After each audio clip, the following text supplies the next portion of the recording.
from The Advocate magazine in partnership with GLAAD. I'm Jeffrey Masters, and this is LGBTQ&A.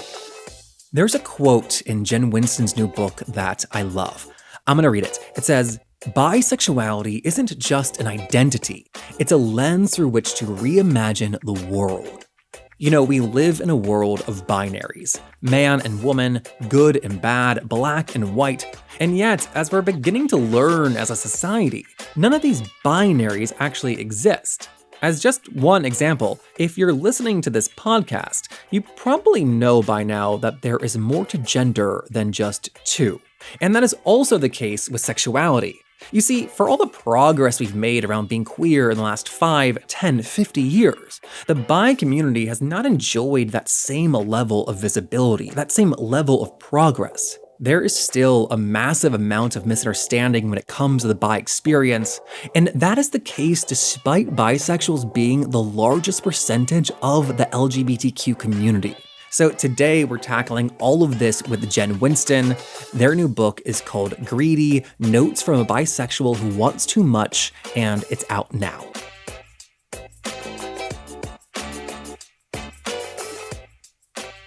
Oh, I have to say, I like that you start the book with a content warning for literally everything. Yeah, I actually vacillated back and forth whether I was going to do that. I found that what it did was it helped me not use trauma as a plot point. I realized when I put it in there, because it spoils the fact that there's going to be something bad in the chapter. So in the chapters about sexual assault, when I set out to write those chapters, I was thinking of it from a plot perspective, oh, and then there's going to be a sexual assault. That's going to be the climax of the chapter. And I was setting it out that way. But then I put the content warning in and I was like, oh, this is has been spoiled. So now I have to think more critically, which actually pushes you as an artist because you shouldn't really use trauma as a plot device. So I kind of caught my own biases while writing it in that sense. Oh, so then you're not building suspense and then the payoff is a sexual assault. And you're like, ugh, this doesn't feel good. Yeah. And I'm really glad that it helped me avoid that because I was totally going that direction. And then the content warnings made it not a surprise anymore. You know, actually, can we jump into talking about sexual assault just right off the bat? Sure. Because this is a really well-researched and well-cited book. Oh, thank you so much. Yeah. One of the things that I learned is that you said that bisexuals have a higher rate of sexual assault and substance abuse also. Mm-hmm. I know there's not a easy 1, 2, 3 answer there, but in your research, did it come up why that is? Not overtly. That's the short answer. I couldn't really find anything that talked about the causation of it. And it took me a really long time to kind of sit with those numbers and realize that when we get statistics about identity, they're often presented in a correlation form. For example, the very upsetting fact that LGBTQ plus youth experience homelessness at a higher rate. You don't need to tell me why necessarily. I can put together all the sociological factors that might result in that, and it's a variety of things, not just one thing. But with these stats about bisexuality, they were so shocking to me because I couldn't figure out why. I was like, what? Bisexuality doesn't seem like a big enough deal to cause this outcome. But then I realized, oh, that's my internalized biphobia. And, of course it's a big enough deal. Of course it's actually causing people to kind of have mental health challenges and anxiety. There's a bunch more devastating statistics like this about the bi community that I didn't put in the book. Bisexual people are experiencing huge mental health challenges. The New York Times just did an expose on this. Compared to other groups in the queer community. And specifically compared to lesbian and gay identities. Yeah. I mean, it just really blew my mind because I don't think I ever saw my bisexuality as valid enough to warrant those types of results. But then when I looked at my lived experience, I was like, oh yeah, I put myself in all these vulnerable sexual scenarios because I was trying to figure out what was going on. I drank a lot because I felt anxious. And I'm not very much an anxious person, but in most sexual scenarios, I felt anxious. Especially anything that was queer adjacent. I was like, oh my God, I need to get wasted. So That's such an interesting point though, because we can flippantly say that everyone's bi and or bisexuality doesn't matter, no one cares. But to you, it's no, there's actually real world costs. Yeah. And I think the term everyone is bisexual it's my favorite thing to point out, is actually kind of a microaggression against bi people. Yeah. Because it implies that if everyone's bisexual, no one is bisexual, and it's not worth talking about, and it doesn't matter. And I've already gotten so many people responding to my book who've been like, I had no idea my sexuality was worth writing a book about. And I think that that's so fascinating because, like, same.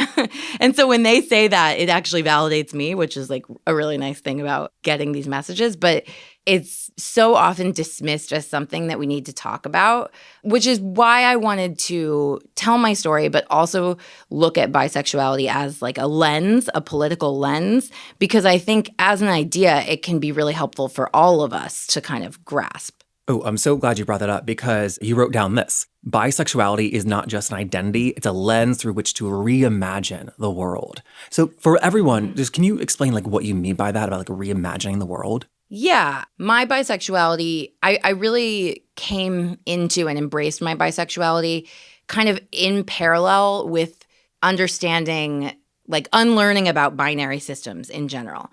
Essentially, when I was unlearning my binary thinking outside of my sexuality, it helped me understand my bisexuality. And then when I understood my bisexuality, I was able to look at the world through a less binary lens in that way. And I especially applied that to my gender, and I'm getting more comfortable saying this out loud, but I identify as non-binary, and it's still weird. But Why is it weird? it's just, well, it's weird because I have imposter syndrome around it. But my bisexuality is what really gave me the tools to be like, you can identify however you want. It's yours to own, and it's just for you. And like, I try not to take up like a lot of space in like as a non-binary person online, but it's definitely something that I'm like continuing to figure out. Well, I think that like it took you, I don't say very long because I don't want to say like comparison of like short or long, but it Sure. took you a while to like get to know and name your sexuality. Yeah. It sounds like you're just like on the exact same process about gender. Yes. And I think I'm more comfortable with naming the process of being in the questioning phase because of bisexuality. Like the thing with regards to bisexuality as a social lens, I learned so much from the work of Shiri Eisner, who's a bisexual theorist and activist. And they wrote a book called Notes for a Bisexual Revolution that I just plug constantly because it was really formative for me. And what Shiri talks about that kind of blew my mind is the idea of bisexual confusion. And Shiri calls bisexual confusion a destabilizing act of social change, or something like that. Roughly. But I found that so empowering. And for the first time, I was like, oh my God, I have a cool identity. Like for the first time, I felt proud to be bi. Well, I think that with that, like, quote unquote confusion or just the questioning, I think it's so important to have those discussions in public because something about the coming out process, it like makes our identities like definitive. I am gay and I'm certain of it, when really we're not certain of like many things. Yeah. And I think like, I mean, not to like relate everything to politics, but like we live in this like polarized system where like we need to have a strong opinion about everything. Donald Trump is all bad, Biden is all good, and both things are not true. But like, I think it's okay to say like, you know, I don't know my opinion on this yet. Did you see that tweet that was like, normalize changing your mind when you receive new information on something? No, but that's like the better way of saying what I just said. It's like, I mean, I think about that tweet all the time because that's really like, I think that's what unlearning is like, oh, I didn't know this. I'm not ashamed of that. Now I know, and now I feel this way. And like that can be a continual, lifelong process. And I think another misconception about bisexuality is that it endorses the gender binary. And that was another reason I didn't want to like say the word out loud because I was like, I don't endorse the gender binary personally. And so I was like, I can't identify as this. But the word pansexual didn't really hit me the right way. And the word queer didn't feel like strong enough, I guess. I was like, I don't deserve that. And so bisexual still felt really right for me. And it wasn't until I did a bunch of research on the history of the movement that I realized it's always been really gender expansive and gender inclusive. And then one other thing on your mentioning like coming out and saying the word out loud, that makes me think about bi-representation, which is a whole other like can of worms. Because so often on TV and like in movies, characters are portrayed as like showing bisexuality. Like they'll behave it by like hooking up with someone, usually while they're like married. They'll like married to a man, a woman married to a man will like hook up with another woman and then like have a breakdown. Like that's typical bi representation. Or they're murderers. That's another like trope.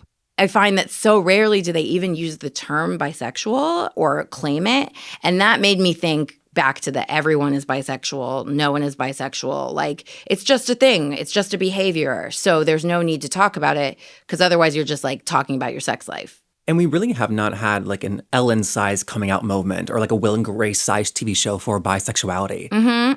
But I think that it is complicated because a man and a woman on a red carpet, they could both be bi, but like there is a like invisibility to bi-ness in the way that if I'm on a red carpet holding hands with a man, you kind of can like assume he's queer. Yeah. I think it's tricky in that way. And even like in that context, like I wouldn't know if you were bi. I've started just like asking people like, are you bi? Are you bi? I guess I should ask you. I'm not. Okay. Well, I wouldn't have known, you know? And I think I have needed to see the word in media so much and it feels cheesy. Like I get that as a writer, I understand like show don't tell. Like I understand that you're not supposed to like be that on the nose with stuff, but that's kind of the game with bisexuality. Like you have to. You have to use the word. Yeah. For sure. Do you find that you, like when you're in queer spaces, you're like making it a point to like broadcast your queerness so that people don't think you're just like a fun straight girl? Yeah, I mean, yeah, absolutely. I've literally been doing that forever. And I think for a while, I went with the idea that that's bi privilege. And that's a big thing that non-bisexual people say about the bi community is that we're seeking straight privilege. But ultimately, like, you can have heterosexual presenting privilege when you're in a relationship that like presents as straight, but you're still closeted and invisibility takes a different toll on you. So it like has to be acknowledged as well. Yeah.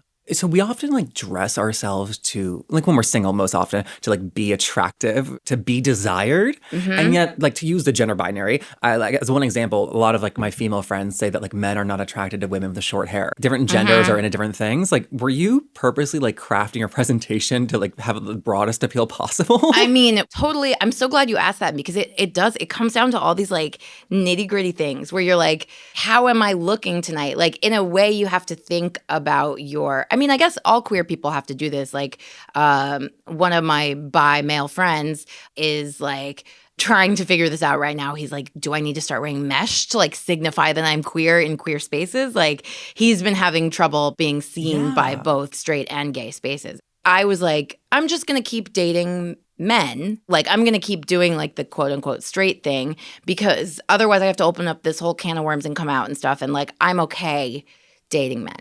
And often coming out can just like make you feel more like yourself. You know, it's like that's what it's about. But people don't feel like they should come out unless they want to like act on it. And so a lot of bi people in relationships stay closeted. Did you experience that as well? Kinda. I think like everyone I ever dated like knew that I was like at least like curious because I think I played it up as like a fetish a lot of the time. Like I was like, you want to see me like hook up with a girl, you know, etc. But I did date the aforementioned bisexual man.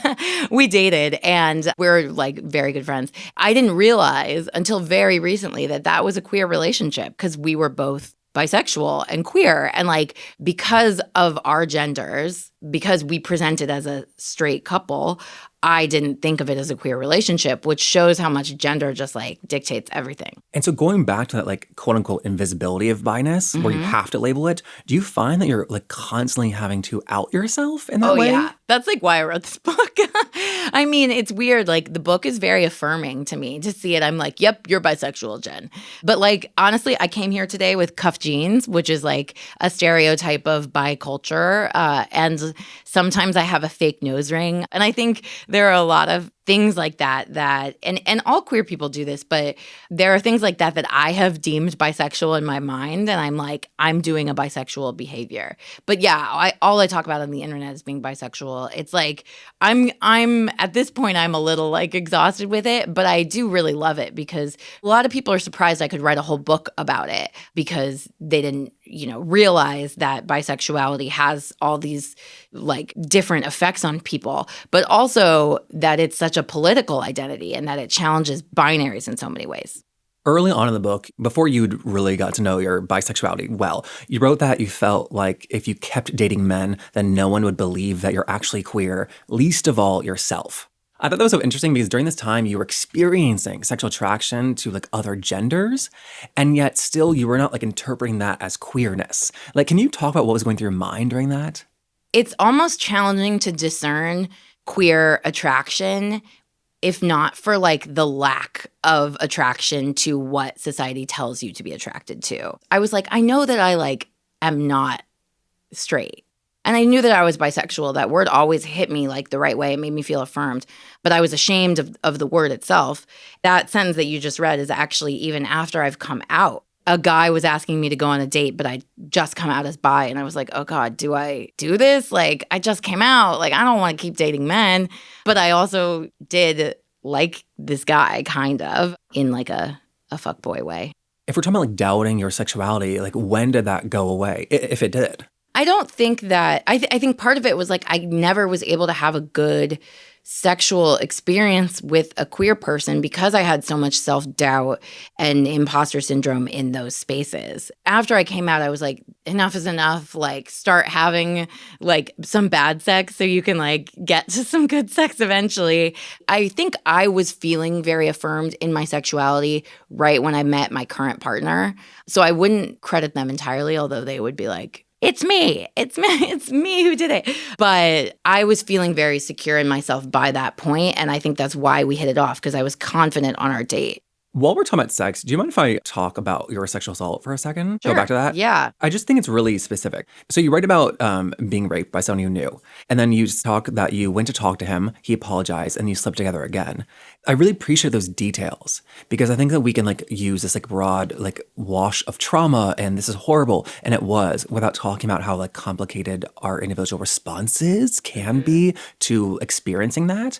I think like the fact that you like slept together again like would surprise people. Can you talk about like what was going through your mind at that point? Yeah. I mean, really, at that moment, I was learning so much about restorative justice, and I really wanted to apply it to my own life. Like, I was so excited about it, but I did not intend to sleep with him the second time. It just happened because he was super hot and like charismatic.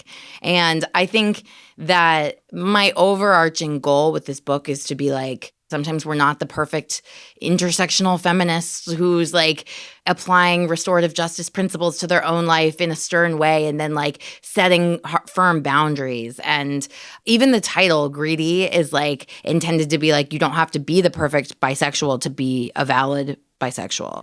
I guess I appreciate that you like went into those details because there is no like quote unquote right or wrong response to being assaulted.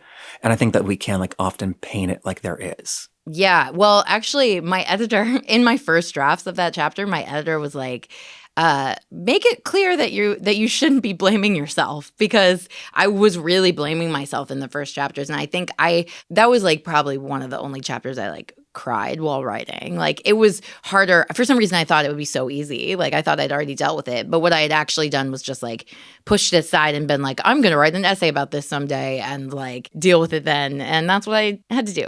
The stat about bisexuals experiencing a higher rate of sexual assault, was that something you knew at that time or did you learn after the fact? I learned it after the fact. Yeah. I learned that stat like since I've been in my current long-term relationship. And so I didn't know that stat like throughout my life. I wish I had learned it during the Me Too movement. I might have even heard it then and been like, oh, well, whatever. It doesn't mean anything, because I would have dismissed it because of all my internalized biphobia. And I totally understand that, like, when we do trivialize bisexuality, we do ignore how it, like, affects our lives. Yeah. I think that's a really easy thing to just assume. Yeah. I mean, I definitely thought that the first time I saw those stats. Another thing is that, like, bisexual men on average make less money than gay men or straight men. Really interesting. And like, I don't know why that is. Part of it might be that the bi identity is so sexualized for all genders. So to bring it up in a work environment is really challenging. Something else that I find interesting reflecting on is like the idea of bars. Like gay bars and lesbian bars have always kind of been symbols of those movements, but bisexual bars don't really exist. If you think about like bars as kind of defining the existence of these communities, like it's no wonder the bi community is relatively invisible. I think that lack of a physical community has been a big part of bi erasure. Was your first time at a gay bar, like after you had come out? Like, was that a big moment? No, I mean, I think the majority of my friends are gay or bisexual men, and like that's always been the case. And so I thought I was just like a straight girl who like tagged along with them. And then my first like queer sex experience, which did not go great, which made me think I was straight. I think that's a queer tradition, though. Yeah, I know. But sometimes, it happens with somebody and they can like forgive you. The first one I had was like not enjoyable. And I was like, oh, well, this means I don't like this. And I just wrote it off. But then I was like, oh, I'm going to have threesomes. For some reason, that didn't strike me as queer, even though inherently every single threesome is queer. I found that also to be really interesting while writing this book. I was like, wow, I really thought I was straight, but I was having like so many threesomes, humble brag, during this time. That's such a common thing, too, where like you've one bad sexual experience and you're like, oh, I guess I'm not gay. Yeah. I didn't like it. Yeah, it was so circumstantial. Like in hindsight, there are a number of reasons that happened. I keep going back to this thing you said about how my identity as a gay man was reinforced by my like lack of sexual attraction to women, and you didn't have that reinforcement because you're attracted to like all gender identities. Yeah, and so I just, it seemed like a mess that I wanted to avoid. My parents one time, I remember them asking them saying, if you were a lesbian, that would be okay, which is a very sweet, amazing thing for my parents to say. But I was like, I'm not, and I wasn't. So I was like, no, I'm not. And I like never opened the conversation again, until I came out later. Even though they gave me like an inch to come out as a lesbian, it wasn't the same as like giving me space to come out as bi. Or even non-binary. Or even non-binary. I don't know that they fully understand that part yet. But they're trying. My dad, last time they were in New York, they were like, let's go to a gay bar. So they're trying. It was very cute. I mean, I'm proud of my parents for working on their pronouns for my partner, because my partner exclusively uses they, them pronouns. For me, if they, them pronouns don't come naturally to someone, it means that they probably still have like a binary way of thinking about the world, which is like, fine. That's how I read it now, because my bisexuality really helped me kind of understand this like space between. Then I was able to apply that to gender. So now I really view my bisexuality as such a gift.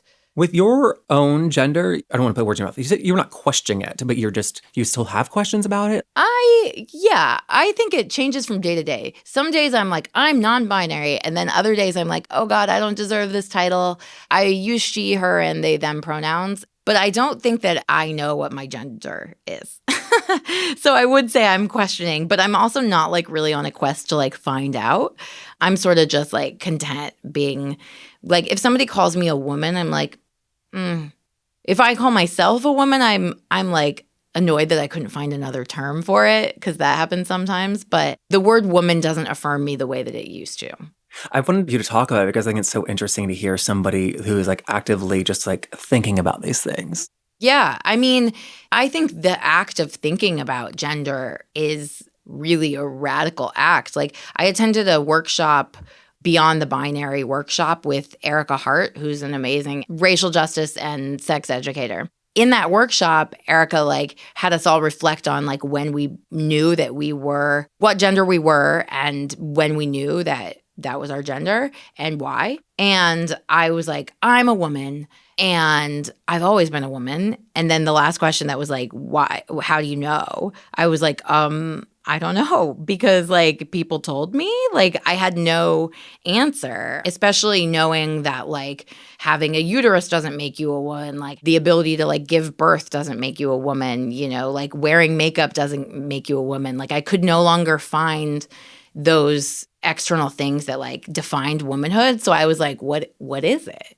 I do think too, like, it is a radical shift for the whole world that people are growing up and they know that there are other options between man and woman. We grew up and that was not something we could think about. Yeah. I mean, it was just given to you. You know, it's just like my partner and I often talk about like how we're going to raise a child and like what pronouns we're going to use. And I mean, I don't have any answers yet. My next book is hopefully going to be about queer parenting. Okay. I'm very early in the like egg freezing process. So I'm giving myself a few years, but it's something I'm really interested in. And I feel finally, I didn't want to have children for a very long time. And now I'm like, I really do, because I want to like go through this process of like educating a child and like helping a child see the world and like shaping a better future. It feels like the most tangible way to do that. I love that. I think that's a cool place to end the conversation too. Yeah, great. Thank you for this. Thank you so much for having me. Yeah. This was great. And that was Jen Winston. Once again, their new book is called Greedy, and it is out now. And then if you enjoy this podcast, you know what's coming. We ask every week. It's important. If you enjoy this interview, please help us to spread the word to your friends. When you post on social media, when you send an email or text your group chats, these are all the biggest ways you can help our show continue to grow and continue making new episodes every single week. So if you do that, thank you so much. And if you don't, now is the perfect time to start. We are on social media at LGBTQpod. I'm on there at JeffMasters1. We're brought to you by The Advocate magazine in partnership with GLAAD. I'm Jeffrey Masters. I will see you next week. Bye.